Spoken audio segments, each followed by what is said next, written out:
கத்திரிக்காய், குண்டு குண்டாய் சுண்டைக்காய், நெட்டை நெட்டை முருங்கைக்காய், நீண்டு தொங்கும் பொழுங்கங்காய், சட்டி பானை போலவே தடித்திருக்கும் பரங்கிக்காய்,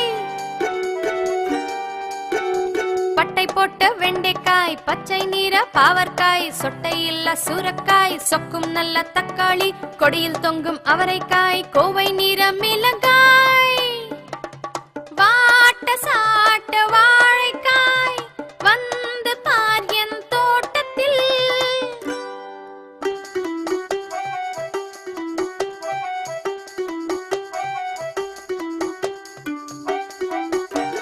குட்டை குட்டை கத்திரிக்காய், குண்டு குண்டாய் சுண்டைக்காய்,